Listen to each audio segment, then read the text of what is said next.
अस्सलाम वालेकुम स्टूडेंट्स। अब बेटा जो आज हमारा टॉपिक है स्ट्रेट लाइन से रिलेटेड है, बहुत ज़्यादा इंपॉर्टेंट टॉपिक है चैप्टर 4 का, और आगे सारा काम इन्हीं टॉपिक्स के कॉन्सेप्ट से आना है। ठीक है, बोर्ड के पॉइंट ऑफ व्यू से भी बड़ा इंपॉर्टेंट है, एंट्री टेस्ट के वाले से भी इंपॉर्टेंट है। इससे रिलेटेड एमसीक्यूज आते हैं, बड़े अच्छे इजी एमसीक्यूज भी आते हैं और बहुत कॉन्सेप्चुअल एमसीक्यूज भी आते हैं। अच्छा, बात हम करने लगे स्ट्रेट लाइन की, तो उससे पहले आपको थोड़ा सा उसके बारे में कुछ बता दूं। बेटा जो हम छोटी क्लासेस में लीनियर इक्वेशन हमने पढ़ी थी ना, लीनियर इक्वेशन याद है ना, ऐसी इक्वेशन जिसमें वेरिएबल की पावर हो वो 1 हो, 1 से बड़ी पावर ना हो, ठीक है ना, उसको हम लीनियर इक्वेशन कहते हैं। तो बेटा याद रखना, लीनियर इक्वेशन का जो ग्राफ होता है, आप कोई सी भी लीनियर इक्वेशन ले लो, उसका जो ग्राफ होगा ना वो हमेशा एक लाइन बनेगा, स्ट्रेट लाइन। दैट्स व्हाई हम लीनियर इक्वेशन को दूसरे लफ्जों में स्ट्रेट लाइन भी कहते हैं। लीनियर इक्वेशन को दूसरे लफ्जों में स्ट्रेट लाइन भी कहते हैं। जैसे कि देखो x + 3 = 5, ये यहां पर x की पावर क्या है, 1 से बड़ी पावर तो नहीं है, इसका मतलब ये लीनियर इक्वेशन है। और इसी लीनियर इक्वेशन को हम स्ट्रेट लाइन भी कह सकते हैं। रीजन ये है बिकॉज इसका जो ग्राफ बनेगा वो स्ट्रेट लाइन। सिमिलरली ये वाली आप इक्वेशन देखो, यहां पर x की पावर 1 है, y की पावर भी 1 है, इसका मतलब यहां पर भी 1 से बड़ी पावर तो नहीं है वेरिएबल की, ये भी लीनियर इक्वेशन है। और बेटा इसका ग्राफ भी हमेशा स्ट्रेट लाइन बनेगा। ठीक है, तो माइंड में हमने क्लियर रखना कि जब भी लीनियर इक्वेशन बोली जाए या स्ट्रेट लाइन बोल दिया जाए, बात एक ही है। अच्छा, फिर हमने छोटी क्लास में पढ़ा था लीनियर इक्वेशन की जनरल फॉर्म पढ़ी थी, याद है? हमने क्या पढ़ी थी, ax + by = c। ये हमने लीनियर इक्वेशन की क्या पढ़ी थी, ये जनरल फॉर्म पढ़ी थी लीनियर इक्वेशन। अगर ये लीनियर इक्वेशन की जनरल फॉर्म है तो इसका मतलब बेटा यही स्ट्रेट लाइन की भी जनरल फॉर्म है। ठीक हो गया, इसी को हम स्ट्रेट लाइन की भी जनरल फॉर्म कहेंगे। ओके, अच्छा, तो ये याद रख लेना, ये क्या है, general form of straight line, general form of straight line. Okay, अच्छा, अब मेन बात पर आते हैं। जनरल फॉर्म तो आपने देख ली, अब हमने बेटा यहाँ जनरल फॉर्म ही, हमने यहाँ पर standard forms of equations of straight line discuss करनी। Standard forms of equations of straight lines, हमने स्ट्रेट लाइन की यहाँ पर स्टैंडर्ड फॉर्म्स देखनी है कि स्टैंडर्ड फॉर्म्स कितनी हैं बेटा। यहाँ पर स्टैंडर्ड फॉर्म्स हमने जो डिस्कस करी हुआ है 1 2 3 4 5 6 स्टैंडर्ड फॉर्म्स हैं जो हमने बेटा डिस्कस करनी है, और सारी की सारी बड़ी इंपॉर्टेंट है। 6 क्यों डिस्कस कर रहे हैं और डिस्कस करने का पर्पस क्या है बेटा? पर्पस ये है कि हमारे पास क्वेश्चन में जो डाटा होगा वो किसी भी तरह का हो सकता है, तो हमने डाटा के मुताबिक इनमें से कोई सी भी इक्वेशन यूज कर सकते हैं। बनेंगी सारी की सारी लाइंस, पर डाटा के मुताबिक हमने देखना है कि कौन सी इक्वेशन हमारे लिए सूटेबल है। जैसे कि सबसे पहले देखते हैं, यहाँ पर मैंने सारे लिख दिया, मैं यहाँ पर आपको थोड़ा उसके हवाले से गाइड भी करता रहूंगा। सबसे पहले आ रही है स्लोप इंटरसेप्ट फॉर्म, और वो क्या है, वो बेटा ये है y = mx + c। ये जो इक्वेशन है इसको बोला जाता है स्लोप इंटरसेप्ट फॉर्म। अब नाम में अगर आप देखो तो दो चीजें हैं, स्लोप और इंटरसेप्ट, ये दो ही चीजें बड़ी इंपॉर्टेंट है। ठीक है ना, ये फार्मूला है y = mx + c। यहां पर m जो है ये बेटा स्लोप को रिप्रेजेंट कर रहा है, m किसको शो कर रहा है, स्लोप को। और ये जो c है कांस्टेंट, ये बेटा शो किसको कर रहा है, y इंटरसेप्ट को शो कर रहा है। किसको शो कर रहा है, y इंटरसेप्ट को। ठीक है, तो मतलब ये फार्मूला हमने कब यूज करना है, जब बेटा हमारे पास स्लोप की वैल्यू हो और y इंटरसेप्ट की वैल्यू हो, तब हमने इस फार्मूले को यूज करना है। फॉर एग्जांपल यहां पर पेज नंबर 195 पर एक एग्जांपल है, 195 पर एग्जांपल है। उस एग्जांपल में क्या है, find equation of straight line, find equation of straight line. वो कह रहा है स्ट्रेट लाइन की इक्वेशन फाइंड करें, जबकि इसके दो पार्ट्स हैं। पहले पार्ट में हमारे पास डाटा क्या है, पहले पार्ट में हमारे पास डाटा है स्लोप इज 2, स्लोप की वैल्यू दी है, एंड y इंटरसेप्ट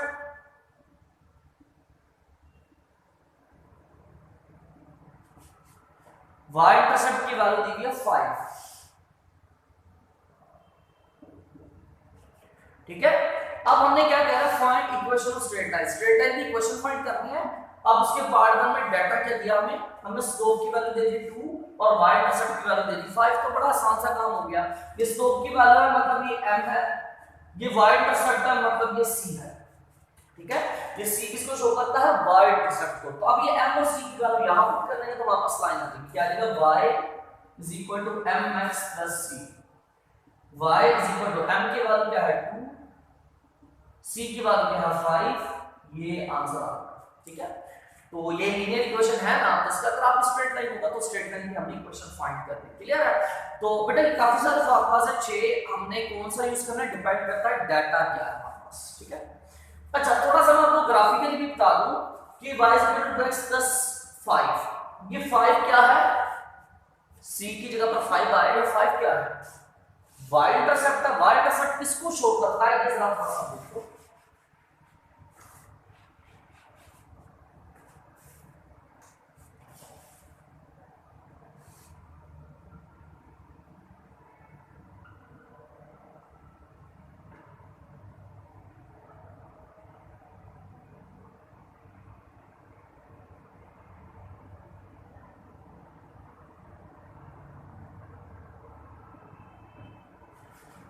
देखो बेटा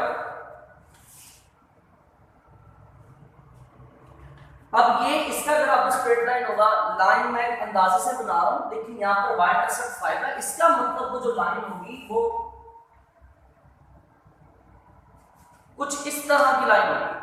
अब ये लाइन जरा गौर करो, ये लाइन y एक्सिस को कहां पर कट कर रही है, यहां पर, ठीक है। इस लाइन ने y एक्सिस को कहां कट किया, यहां पर 5 पर कट किया, ठीक है। दैट्स व्हाई 5 क्या कहलाएगा, y इंटरसेप्ट कहलाएगा और वो 5 है, ठीक है। तो ये c क्या होगा, ये c y इंटरसेप्ट होगा, मतलब लाइन y एक्सिस को कहां पर कट कर दिया वो वाली वैल्यू होगी, क्लियर है। अच्छा नेक्स्ट फॉर्मूले पे आते हैं बेटा, पॉइंट स्लोप फॉर्म। अब ये भी नाम से आपको पता चल रहा है एक पॉइंट और एक स्लोप, दो चीजें हैं यहाँ पे।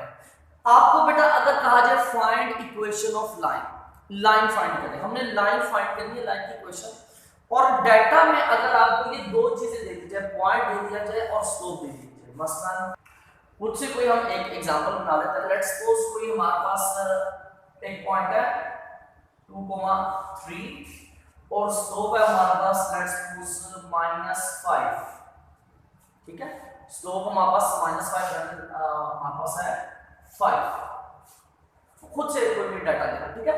अब ये क्या है, देखो जरा, कोई भी लाइन होगी, लेट्स सपोज ये जो लाइन है जो हमने फाइंड करनी है वो ये है, ये लाइन हमने फाइंड करनी है और हमें इस लाइन का डाटा में क्या गिवन है, दो चीजें, एक पॉइंट, लेट्स सपोज वो पॉइंट ये है, ठीक है। हमें इस लाइन की इक्वेशन फाइंड करनी है तो हमें दो चीजें रिक्वायर्ड है, क्या, एक हमें पॉइंट चाहिए, कौन सा पॉइंट बेटा, जो इस लाइन पर होगा, वो पॉइंट ये वाला भी हो सकता है, ये वाला भी हो सकता है, ये वाला, ये वाला, ये वाला, ये वाला, कोई सा भी पॉइंट हो सकता है जो इस लाइन पर मौजूद हो, ठीक है ना। तो हमें एक पॉइंट चाहिए और हमें चाहिए इस लाइन की स्लोप। अगर ये दो चीजें हैं तो हमने बेटा इस फॉर्मूला को यूज कर लेना है। स्लोप की वैल्यू 5 है, वो हमने यहां पुट कर देनी है, और ये जो पॉइंट है बेटा, ये पॉइंट क्या कहलाएगा, इस पॉइंट की फर्स्ट वैल्यू जो कहलाएगी वो x1 होगी और जो सेकंड वाली वैल्यू होगी वो क्या कहलाएगी, y वैल्यू, ठीक है। तो मतलब अगर आपको कहा जाए कि फाइंड लाइन और बदले में आपको डाटा में आपको पॉइंट दिया जाए और स्लोप दी जाए, तो आपने बेटा को वैल्यूज यहां पुट कर देना है, स्लोप की वैल्यू यहां, x1 की वैल्यू यहां, y1 की वैल्यू सॉल्व कर देना है, तो हमारे पास आंसर आ जाएगा पॉइंट स्लोप, ठीक है। अच्छा, और बेटा अगर हमें स्लोप ना दे, अगर हमें स्लोप ना दे, स्लोप की बजाय हमें कोई और point they they, let's suppose कोई यहां पर काफी पॉइंट दे दे, ठीक है। एक पॉइंट ये दे दिया हमें, इसका नाम p1 रख लेते हैं, x1 y1, दूसरा पॉइंट हमें ये दे दिया, इसका नाम p2 रख लेते हैं, x2 y2। अब अगर हमें कहा जाए find equation of line, line की इक्वेशन फाइंड करें, लेकिन डाटा में हमें स्लोप नहीं दी हुई, हाँ, उस लाइन पर मौजूद कोई से दो पॉइंट्स आपको दे दिए जाए, ठीक है, लाइन पर मौजूद आपको कोई से भी दो पॉइंट्स दे दिए जाए, तब भी आप लाइन फाइंड कर सकते हो। कैसे? फिर बेटा यही फार्मूला आपने लिख देना है, y minus y1 is equal to m तो उसने दिया भाई, m तो की जगह तो उसने दो पॉइंट दिए, तो बेटा कोई बात नहीं, अगर आपके पास दो पॉइंट है तो आप क्या स्लोप भी फाइंड कर सकते हो। स्लोप का फार्मूला क्या था?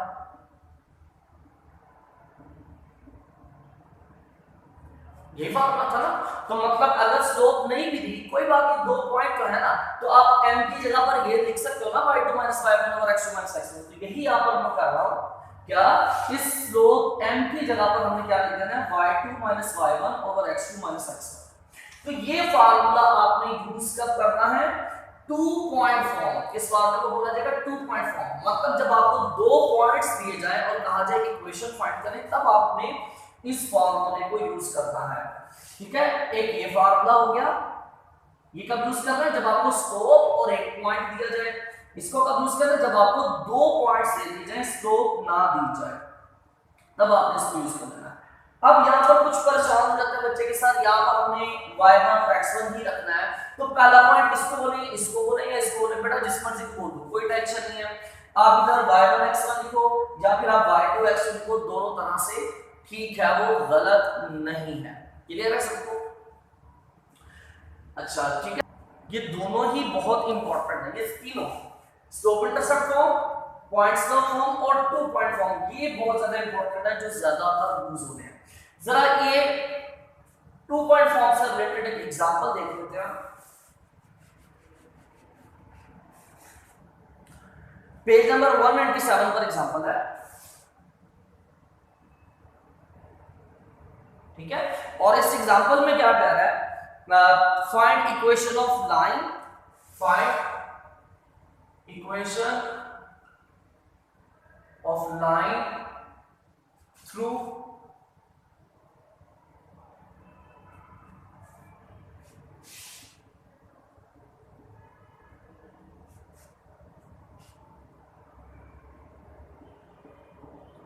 अब यहां पर क्या है? क्या है जी? फाइंड इक्वेशन ऑफ लाइन, मतलब लाइन की इक्वेशन फाइंड करनी है। अब वो लाइन कैसी है बेटा? वो line through this point and this point. इसका मतलब क्या हुआ? मतलब यह है कि जो लाइन हमने फाइंड करनी है, वो लाइन इन दोनों पॉइंट्स में से गुजर रही है, ठीक हो क्या? इसका मतलब ये दोनों पॉइंट्स उस लाइन के ऊपर मौजूद है। तो फॉर्मूला हमने पढ़ा है टू पॉइंट फॉर्म, हम यहां पर दो पॉइंट दे देंगे ना, तो टू पॉइंट फॉर्म का फॉर्मूला पढ़ा है। तो क्या आएगा? y minus y1 is equal to y2 minus y1 over x2 minus x1 into x minus x1। तो y माइनस, इसको y1 बोल दो, इसको x1 y1 बोल दो, इसको x2 y2 बोल दो, ठीक है ना। तो मर्जी है, जैसे मर्जी करो आप, इसको x1 y1 भी कह सकते हो और x2 y2 भी कह सकते हो, कोई मसला नहीं। तो अगर हम इसको y1 माने तो इधर y1 की value 1 is equal to y2 फिर क्या है? -4 माइनस y1 क्या है? 1 डिवाइडेड बाय x2 क्या है? 6 माइनस x1 क्या है? -2। तो माइनस माइनस का मतलब +2 into x minus x1। x1 क्या है? -2। तो बेटा वो माइनस और ये माइनस मल्टीप्लाई के प्लस हो जाएगा। क्लियर है? 6 + 2 8, 8 इधर डिवाइड हो रहा है, इधर आकर मल्टीप्लाई होगा किसके साथ? y और -1 के साथ। तो कितना आ जाएगा? 8y - 8, ठीक है। और यहां पर क्या आएगा? -4 और -1, -5 अंदर दोनों से मल्टीप्लाई होगा, तो कितना हो जाएगा? -5x - 10।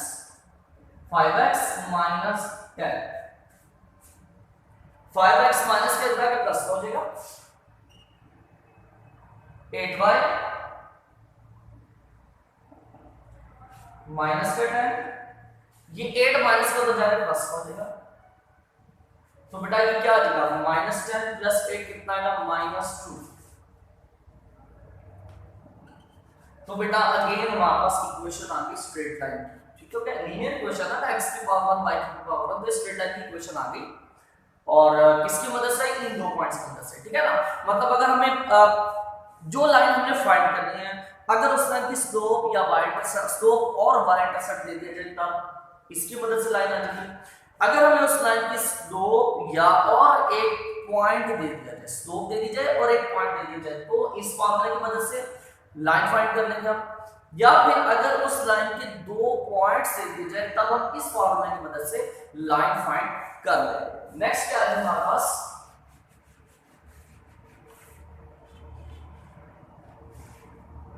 नेक्स्ट बेटा हमारे पास है सिमेट्रिक फॉर्म। ये बस आप देख लो फॉर्मूला, एक्सरसाइज में कुछ खास चीज यूज नहीं हो रही है। x minus x1 over cos alpha is equal to y minus y1 over sin alpha, ये सिमेट्रिक फॉर्म कहलाती है। अल्फा क्या है, अल्फा बेटा ये कोई इंक्लिनेशन है जो आपको पहले बताया था, जो लाइन पॉजिटिव x एक्सिस के साथ एंगल बनाएगी, ठीक है, और x1 y1 कोई पॉइंट के कोऑर्डिनेट्स।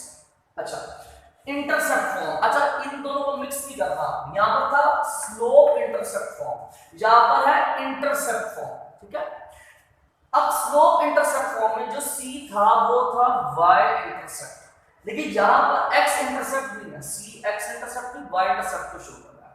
यहां पर अगर आप देखो इंटरसेप्ट फॉर्म में, तो बेटा इसमें x इंटरसेप्ट भी है और y इंटरसेप्ट भी है। मसलन फॉर एग्जांपल अगर हम बात कर रहे हैं,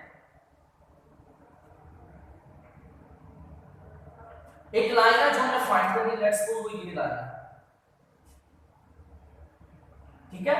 अब देखो जरा ये जो लाइन x एक्सिस को यहां पर कट कर दिया, तो इस पॉइंट का नाम क्या होगा, लेट्स सपोज इसका जो x कोऑर्डिनेट है, x की वैल्यू होगा a और y कोऑर्डिनेट क्या होगा, यकीनन 0।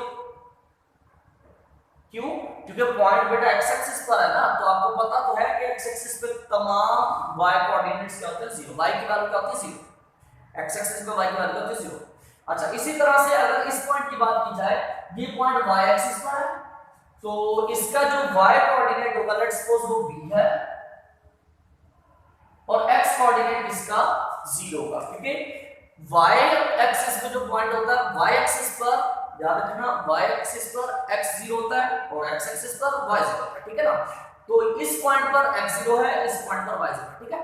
अब देखो जरा ये लाइन x एक्सिस को कहां पर कट कर रही है, a पर, x की वैल्यू क्या है a, तो बेटा इस a को बोला जाएगा, इस a को बोला जाएगा x इंटरसेप्ट, और यही लाइन y एक्सिस को कहां पर कट कर रही है, b पर, x तो 0 है ना और y की वैल्यू क्या है b, तो इसका मतलब ये जो b है ये b कहलाएगा y इंटरसेप्ट, ठीक हो गया। तो इंटरसेप्ट फॉर्म में हमारे पास x इंटरसेप्ट भी होता है, y इंटरसेप्ट भी होता है, और उसका फार्मूला क्या है, उसका फार्मूला है बेटा ये x over a plus y over b is equal to 1, x over a plus y over b is equal to 1। मतलब अगर आपको x इंटरसेप्ट और y इंटरसेप्ट की वैल्यू दे दी जाए तो आपको बस वैल्यू यहां पुट कर दिया और सॉल्व कर लेना है क्वेश्चन आके, ठीक हो गया।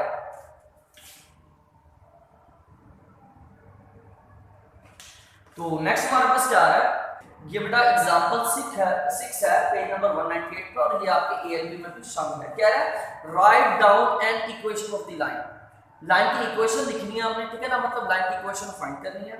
डेटा क्या है, which cuts the x axis at 2,0, cut x axis at 2,0, मतलब वो लाइन x एक्सिस को इस पॉइंट पर कट कर रही है और कट y एक्सिस एट 0,4, ठीक है। मतलब जो हमने लाइन की इक्वेशन फाइंड करनी है, वो लाइन x एक्सिस को इस पॉइंट पर कट कर रही है और y एक्सिस को इस पॉइंट पर कट कर रही है, तो इसका मतलब यहां पर जरा मुझे बताओ x इंटरसेप्ट क्या होगा, इस पॉइंट पर x एक्सिस को कट कर रही है, तो x इंटरसेप्ट मींस a, वो क्या होगा, a के वैल्यू क्या है 2, और y इंटरसेप्ट क्या होगा, मतलब जहां पर वो y को कट कर रही है तो वो y क्या है b, y इंटरसेप्ट b है और उसकी वैल्यू क्या आ जाएगी -4। तो बेटा ये वैल्यूज हमने इसमें यहां पुट कर देनी है, तो हमारे पास क्या आ जाएगा x ओवर a की जगह पर आ जाएगा 2 प्लस y ओवर b की जगह पर आ जाएगा -4 इज इक्वल टू 1, ठीक है। तो ये माइनस प्लस क्या हो जाएगा बेटा, ये तो हो जाएगा माइनस, ठीक है। अब इस पूरी इक्वेशन को 4 से मल्टीप्लाई कर दो, तो हमारे पास क्या आ जाएगा, जब हमने इसको 4 से मल्टीप्लाई करना है तो कितना आएगा, 4 2 से कैंसिल होकर 2 आएगा, तो 2x से मल्टीप्लाई करके 2x माइनस, जब इसको 4 से मल्टीप्लाई करना हमने तो बेटा 4 कैंसिल हो जाएगा, क्या आ जाएगा y which is equal to, जब इसको 4 से मल्टीप्लाई करना है तो 4 1 से मल्टीप्लाई कर 4, ये आंसर आ गया। ये बेटा हमारे पास लाइन आ गई, ठीक है ना। तो मतलब हमें x इंटरसेप्ट और y इंटरसेप्ट दे दिया जाए तब भी हम लाइन फाइंड कर सकते हैं। अच्छा बेटा लास्ट है हमारे पास नॉर्मल फॉर्म, ये भी इंपॉर्टेंट है और इसको सॉल्व करना भी थोड़ा सा टेक्निकल है। ये नॉर्मल फॉर्म है, क्या है जी, x cos alpha plus y sin alpha is equal to p। अब यहां पर आपको दो चीजों के बारे में पता होना बहुत जरूरी है। एक अल्फा, अल्फा क्या है, ये यकीनन इंक्लिनेशन है, पर किसका है अभी बता दो। और सेकंड ये कि ये p क्या है, ठीक है। तो अब बात करने लगे normal form of a line क्या है। देखो लेट्स सपोज ये लाइन है, इसके हमने नॉर्मल फॉर्म फाइंड करनी है, तो वो कैसे होगा। देखो बेटा, हमने क्या करना है नॉर्मल फॉर्म फाइंड करने के लिए, हमने ओरिजिन से इस लाइन पर नॉर्मल ड्रॉ करना है। नॉर्मल ड्रॉ करने से मुराद क्या है, परपेंडिकुलर ड्रॉ करना, ठीक है ना। तो जरा इस ओरिजिन से इस लाइन पर हमें परपेंडिकुलर ड्रॉ करना है। हमने क्या किया बेटा, हमने ओरिजिन से इस लाइन पर एक नॉर्मल ड्रॉ किया, मतलब हम कह सकते हैं कि यहां पर जो एंगल बन रहा है कितना बन रहा है, 90 का बन रहा है। जहां पर एंगल कितना बन रहा है, 90 का, ठीक है। ये जो अल्फा है ना बेटा, ये इंक्लिनेशन जो है वो लाइन का नहीं है, ये नॉर्मल का इंक्लिनेशन है, ठीक है। मतलब ये जो नॉर्मल हमने ड्रॉ किया है, जो परपेंडिकुलर ड्रॉ किया, ये जो एंगल बना रहा है एक्स एक्सिस के साथ, इसको बोला जाएगा अल्फा, ठीक है। अल्फा क्लियर है, अल्फा बेटा लाइन का इंक्लिनेशन नहीं है, नॉर्मल का इंक्लिनेशन है, ठीक हो गया। अब बात करते हैं पी की। पी क्या है बेटा, जो नॉर्मल की लेंथ है ना, ये नॉर्मल लाइन की जो लंबाई है, इस लंबाई को लेंथ को हम पी बोलेंगे, स्मॉल पी, ठीक है। क्लियर है, इसको बोला जाता है बेटा नॉर्मल फॉर्म ऑफ लाइन। अब इसको सॉल्व कैसे करते हैं, हम क्या करना है, ये जब मैं एक्सरसाइज कराऊंगा तभी इसका जरा टेक्निकली है ये, इसको थोड़ा समझाने में टाइम लगेगा। तो जब हम एक्सरसाइज पर आएंगे तभी मैं आपको इसके बारे में पहले समझाऊंगा और देन फिर क्वेश्चन करूंगा।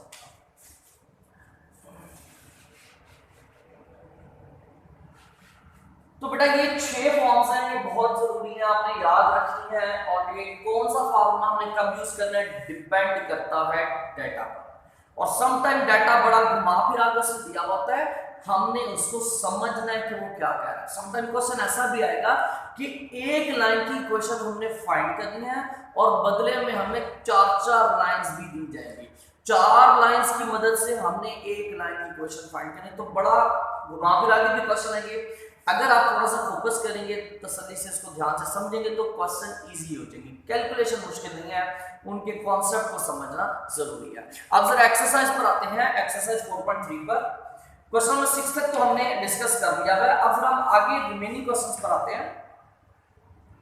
अब आते हैं क्वेश्चन नंबर 9 पर, जो कि ए एंड बी के मुताबिक है। क्वेश्चन नंबर 9 का सिर्फ बी पार्ट है मौजूद, और फिर क्वेश्चन नंबर 10 का ए पार्ट है, डी पार्ट है और ई पार्ट है हमारा 6। एक्सरसाइज 4.3 और क्वेश्चन नंबर 9 का बी पार्ट।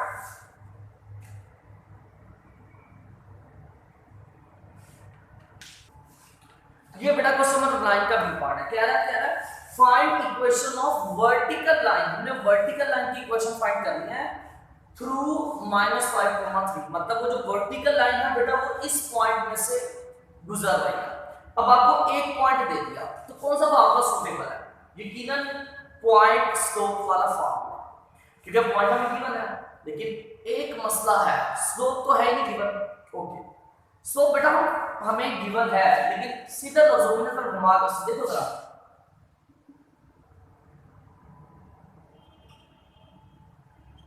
हमने कौन सी लाइन फाइंड करनी है, find equation of vertical line. Vertical line के बारे में मैंने आपको स्टार्ट में बताया था, वर्टिकल लाइन ऐसी लाइन होती है जो y एक्सिस के पैरेलल हो, ठीक है। अब ये अगर वर्टिकल लाइन है जो हमने फाइंड करनी है, तो y एक्सिस के पैरेलल है, तो बेटा यहां पर एंगल कितना बनेगा, 90 का। तो मुझे बताओ tan 90 स्लोप का हमने फार्मूला पढ़ा है ना, slope is equal to tan alpha. ये फार्मूला अल्फा की वैल्यू 90 है, तो बेटा फिर स्लोप क्या आ जाएगी, इंफिनिटी।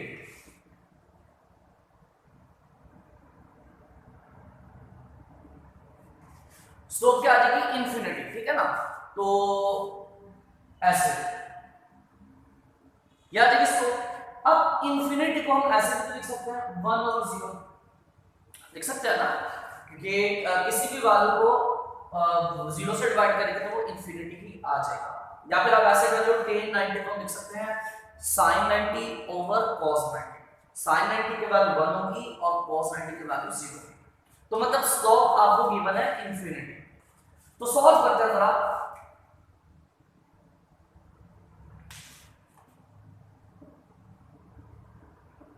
For vertical line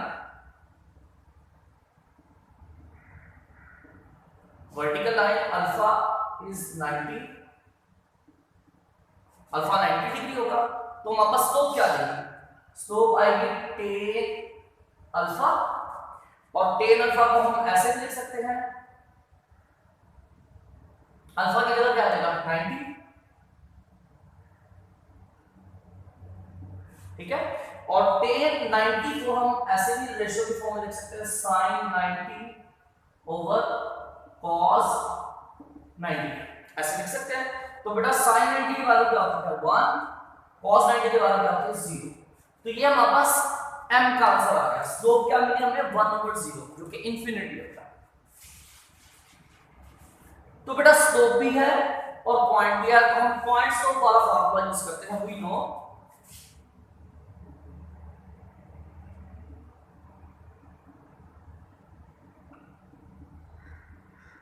अब इसमें वैल्यूज पुट करते हैं y माइनस y1 क्या है 3 is equal to slope m क्या है 1/0 इनटू x माइनस x1 क्या है -5, वो माइनस इस माइनस में मल्टीप्लाई प्लस 5, ठीक हो गया। अब बेटा 0 डिवाइड हो रहा है, इधर आकर मल्टीप्लाई हो जाएगा, ठीक हो गया। 1 x प्लस 5 से मल्टीप्लाई होगा तो x प्लस 5, तो बेटा ये मल्टीप्लाई क्या हो जाएगा पूरा का पूरा 0, तो हमारे पास आंसर क्या आ जाएगा, ये मल्टीप्लाई पूरा का पूरा 0 हो जाएगा, तो हमारे पास x plus 5 is equal to 0 की आंसर आ गया। ये बेटा हमारे पास आ गई लीनियर इक्वेशन ऑफ लाइन, ठीक है। और ये याद देखो इस इक्वेशन में सिर्फ x वेरिएबल है, y नहीं है, तो बेटा जिस इक्वेशन में सिर्फ x होना तो वो इक्वेशन y के पैरेलल हो, और जिस इक्वेशन में सिर्फ y हो वो इक्वेशन x के पैरेलल हो, ठीक हो गया। ये हमारा क्वेश्चन हो गया कंप्लीट। अब आते हैं क्वेश्चन नंबर 10 पर।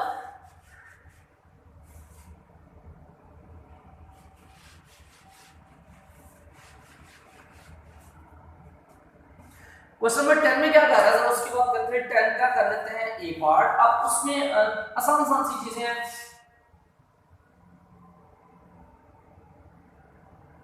10 का ए पार्ट आप पढ़ो तो उसमें बेटा जी कह रहा है line through point A -6,5, point A दिया हुआ है और हैविंग स्लोप 7, स्लोप की वैल्यू दी है 7, ठीक है।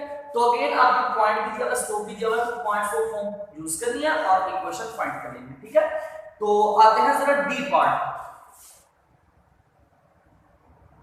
इसी का डी पार्ट जो है उसमें क्या है जी, हमारे पास हमने लाइन फाइंड करनी है थ्रू,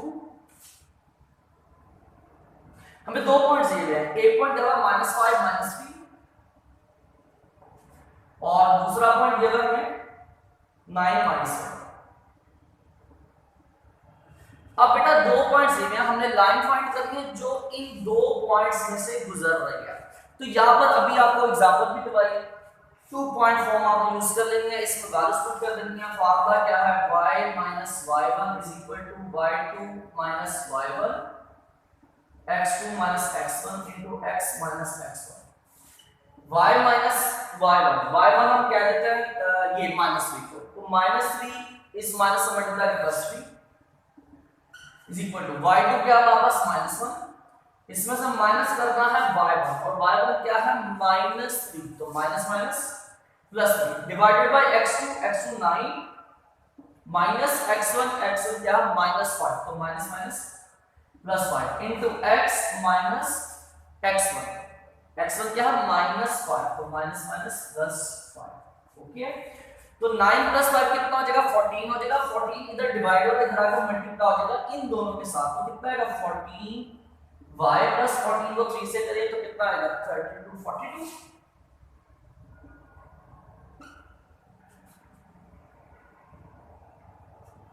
ठीक है 42 आ गया, विच इज इक्वल टू यहां पर क्या आएगा इसका आंसर 2 को दोनों से मल्टीप्लाई करेंगे 2x + 10 तो यहां से आप समझ कर लो बेटा क्या आ जाएगा हमारे पास 2x 14y प्लस का बदल के माइनस का हो जाएगा, ठीक है 42 10 प्लस के तरह के माइनस का हो जाएगा, और यहां से आपके पास बेटा लाइन आ जाएगी, लाइन क्या आ जाएगी 2x 14y is equal to 42 में से 10 डाल दें 32, तो ये बेटा जो हमारे पास आ गई लाइन, तो ये हमारा आंसर आ गया 10 के डी पार्ट। अब आते हैं क्वेश्चन नंबर 10 के ई पार्ट में, उसमें y इंटरसेप्ट दिया गया और स्लोप दी गई आपको, बड़ा आसान सा काम है।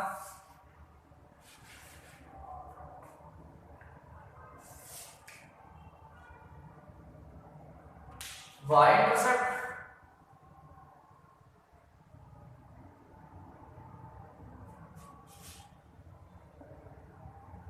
वो दिया हुआ -7 और स्लोप दी गई -5, ठीक है। अब यहां पर एक इंटरसेप्ट दिया हुआ, दो नहीं दिए गए, और कौन सा दिया y इंटरसेप्ट, ठीक है। तो जब सिर्फ y इंटरसेप्ट दिया हो तो ये यूज कर लेना, जब दोनों दिए हो तो बेटा ये यूज करना, या फिर जब आपको सिर्फ x इंटरसेप्ट दिया हो तब भी हम इसी को यूज करने की कोशिश करेंगे, y इंटरसेप्ट हम खुद से पढ़ेंगे। अब बेटा स्लोप भी है, मतलब ये आपके पास क्या है, ये m की वैल्यू है, ये y इंटरसेप्ट का मतलब c की वैल्यू है, तो बेटा m और c की वैल्यू है, ये फॉर्मूला कैसे पुट करना है हमारे पास लाइन आ जाएगी। तो ये वाला क्वेश्चन भी, तो क्वेश्चन नंबर 10 भी हमारा कंप्लीट हो गया। ये बेटा दोनों बड़े इंपॉर्टेंट है, शॉर्ट के लिए भी और एमसीक्यूज के लिए भी, अक्सर बोर्ड में आया है। अच्छा बेटा क्वेश्चन नंबर 13 है, इजी है अगर क्वेश्चन समझ आए, स्टेटमेंट समझ आए, स्टेटमेंट को समझना इंपॉर्टेंट है, क्वेश्चन बहुत इजी है। कह रहे जी find equation of line through this point, मतलब एक पॉइंट आपको दे दिया, तो पॉइंट्स को फॉर्म यूज हो सकती है या फिर 2 पॉइंट फॉर्म भी यूज हो सकती है। अब डिपेंड करता है, अगर आप उसने आपको एक और पॉइंट दिया हुआ है तो आप ये यूज करेंगे, अगर उसने आपको स्लोप दी है तो फिर हम इसको यूज करेंगे पॉइंट्स को फॉर्म। देखते हैं क्या है, एक पॉइंट ये देंगे -4 -6, हमने एक लाइन फाइंड करनी है जो इस पॉइंट में से गुजर रही है। लेट्स सपोज वो लाइन ये है, ये रिक्वायर्ड लाइन है जो हमने फाइंड करनी है, ठीक है ना, ये कौन सी है, रिक्वायर्ड लाइन।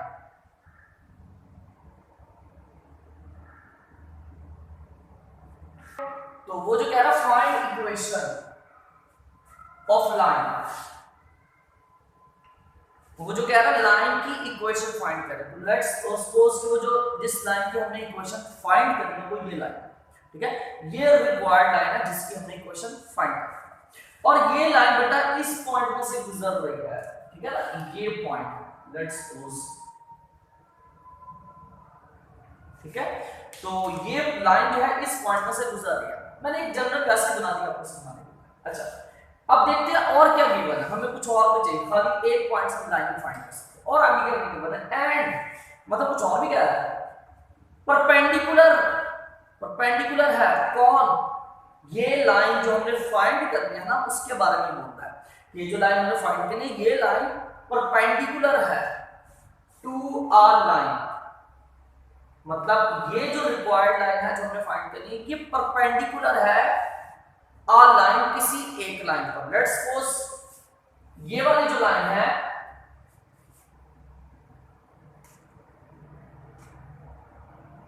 ये वाली जो लाइन है, लेट्स सपोज वो लाइन ये है,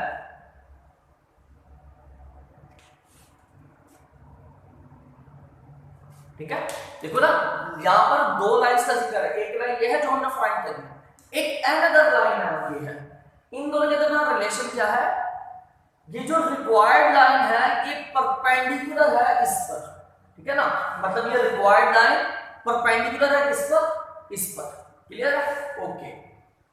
अब इस लाइन के बारे में कुछ कह रहा है, perpendicular to a line which having slope -3/2, मतलब ये वाली जो लाइन है ये लाइन स्लोप रखती है, कितनी स्लोप रखती है, -3/2, मतलब इस लाइन की आपको स्लोप दी गई है -3/2,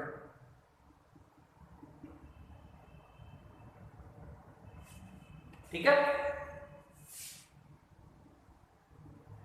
इस लाइन के स्लोप का नाम रखा था m2, तो डाटा हमारे पास क्या है, स्लोप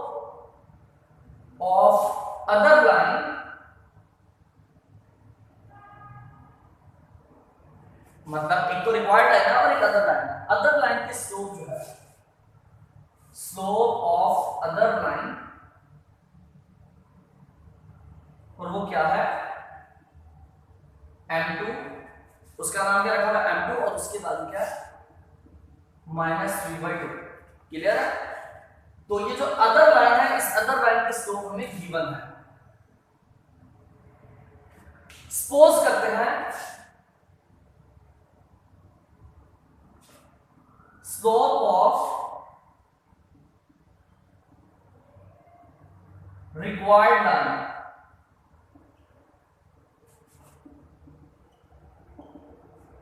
जो रिक्वायर्ड लाइन है उसकी स्लोप का नाम रख देते हैं हम, जो रिक्वायर्ड लाइन है उसकी स्लोप का नाम रख देते हैं हम m1। ठीक है? अब मुझे बताओ बेटा, ये रिक्वायर्ड लाइन और अदर लाइन दोनों आपस में परपेंडिकुलर है, तो हमने इनके दरमियान एक रिलेशन पढ़ा था।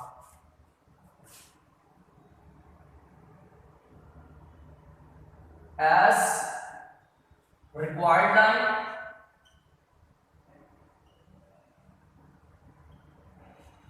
और अदर लाइन क्या है? रिक्वायर्ड लाइन और अदर लाइन दोनों परपेंडिकुलर है, दोनों as required line और अदर लाइन, रिक्वायर्ड लाइन और अदर लाइन दोनों आपस में क्या परपेंडिकुलर। तो बेटा परपेंडिकुलर लाइंस के बारे में हमने एक रिलेशन पढ़ा था कि अगर दो लाइंस परपेंडिकुलर होंगी तो उन दोनों की स्लोप, अदर लाइन और रिक्वायर्ड लाइन दोनों की स्लोप का प्रोडक्ट जो होगा वो -1 होगा।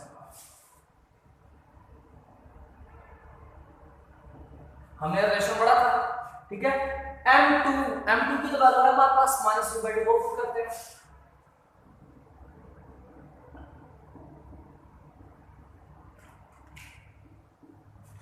तो यहां से m1 की वैल्यू क्या आएगी? 2 डिवाइड और अगर जाके मल्टीप्लाई हो जाएगा तो क्या बनेगा? -2। 2 डिवाइड और अगर -1 से मल्टीप्लाई तो -2 हो जाएगा। फिर बचेगा क्या? -3 मल्टीप्लाई हो जाके डिवाइड, तो बेटा माइनस से कैंसिल, तो हमारे पास स्लोप क्या आ गई m1 2/3। तो बेटा देखो, ये रिक्वायर्ड लाइन है, ये अदर लाइन की स्लोप m2 है और रिक्वायर्ड लाइन की जो स्लोप है वो है m1। ठीक है?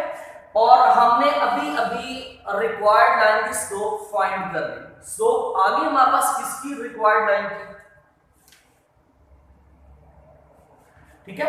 रिक्वायर्ड लाइन की स्लोप आ गई और पॉइंट भी उसने दिया हुआ है। ठीक है? मतलब इस लाइन की हमारे पास स्लोप की वैल्यू है और पॉइंट भी है जहां से लाइन गुजर रही है। तो बेटा पॉइंट स्लोप फॉर्म वाला फार्मूला पढ़ा हमने, हमारे पास पॉइंट भी है स्लोप भी है, तो वो फार्मूला यूज करेंगे। वी नो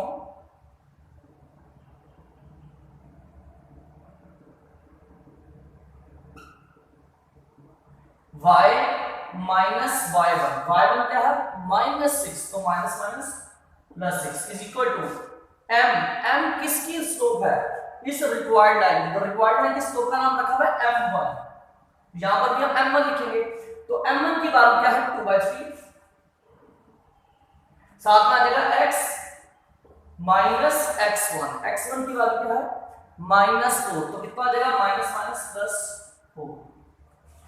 3 डिवाइड हो रहा है, इधर आके दोनों से मल्टीप्लाई कर देना, 3y + 18 इज इक्वल टू 2 दोनों से मल्टीप्लाई कर देगा 2x + 8, तो कितना हो जाएगा बेटा? ये 2x 3y हो जाएगा माइनस हो जाएगा 18, 8 प्लस का इधर आगे माइनस, तो कितना आ जाएगा? 18 में से 8 निकाल दें 10। ये बेटा का आंसर।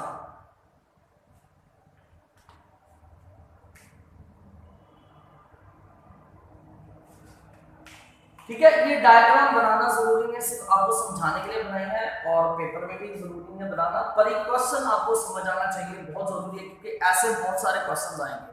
अगर वो परपेंडिकुलर की जगह पैरेलल बोल देता तो फिर बेटा जो इसकी स्लोप थी वही, जो अदर लाइन की स्लोप थी वही रिक्वायर्ड लाइन की स्लोप थी। ठीक है?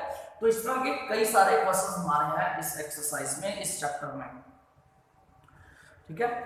तो इंशाल्लाह रिमेनिंग क्वेश्चन को हम नेक्स्ट लेक्चर में देखते हैं। अस्सलाम वालेकुम।